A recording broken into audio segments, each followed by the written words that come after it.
everyone, welcome back to Sunny Life Trend. Thank you so much guys for tuning in. Well guys, I'm back again with the Mzansi Soap Stories and namhlanje sikhuluma ngeNimba. Guys, sesilinde nje isingcwabo. Silinde nje umngcwabo kalikamva kusasa uthumeka akhale sikhale bese mhlambe sekuyadlula ke sesiyodila ke nokugriva ke emva kalokho ke sesiyodila ke guys nokuthi ke emva kalokho kuhamba kanjani ngoba wow, what a storyline guys. Abantu bayakhala ezinkundleni zokuxhumana. Most ke abantu they are very worried ngothumeka, especially nge-episode ya Wednesday la abonakale khona ekhala kakhulu. Babuza ke ukuthi ngabe u-right yini bakithi emva ke kwaleya ke episode. Etho umunye ke yo, my heart can't take it anymore. Ethi iNimba andazi nditsho okwesingaphi ngoku ba sisuzenande makanikwe iflowers zakhe xa mna ongenguye umzali ndikhale kangaka after ezisinze kaThumeka. How much more umuntu ongumzali oselekwele ngumntwana. So guys, bakhona futhi abanye abazali ke abaqhamukile ukuthi leya scene just took them back to their situation labedlule khona ke abantwana babo. Abantu ke they are worried guys nge-well-being kaZenande. Utheke umunye yo, I can't even bring myself to catching up. Just this is too much. You are a star. Umuntu webhalana guys, it was uLunathi Mpofu kunguzoleka wasethi ke uZenande zicenge sisi bukela uzophola emoyeni. Babuza kabanye ukuthi wena u right kodwa sisi bathi ke kufanele ukuthi ke aphumule. Bathi ke Lunathi please, because now that is when you are emotional checked out Stella. Okay, bathi ke Lunathi Mpofu abamcheck bambheka ukuthi right yini.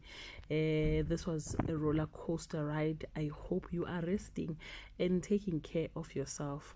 Manje bebebuza ukuthi ke mangabe sekuthiwa cut in this kind of storyline kuye kwenzeke kanjani umuntu osuke ekhala njengothumeka. Umunye wathi cha, kunikwa isikhashana ke kuthiwa at least 15 to 20 or 30 minutes ukuthi calm down bese ke kuyaqhutshekwa kama ukuthi kuyaqhutshekwa. But guys, it's painful and iya ngampela ke enhlizweni. So yeah guys, the storyline guys was very painful. I'm just reminded of the Bible story la kuthiwa khona kubizwa abantu besifazane abesilile ukuthi bazokhala.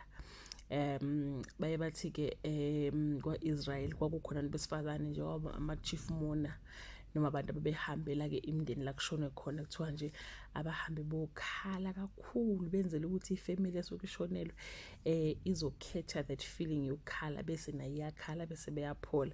So I think it's part of a healing ukukhala because uyadela bese uyadlula. But as for uZenande, I don't know ukuthi uyidrowe kuphi leya pain because indlela akhala ngayo guys, indlela akhala ngayo asazi guys. Nangelo lwadle ufikile ukuthi uzogcina eshilo yini ukuthi uyena owabulala ke ulikamva or kuzokwenzekalani, we don't know.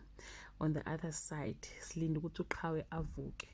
Ngabe inhliziyo kaMfowabo uzoyivuma yini noma uzobona sengazuthi ke uyena obuleleke umfowabo? We don't know guys. Sisazobona ukuthi le story si unfolda kanjani. But nje guys, keep it up.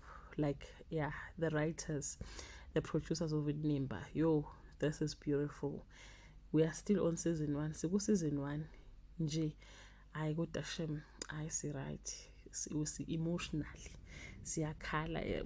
Go to social media, go to the comment section, you just see what yazini, but they are so invested in the storyline.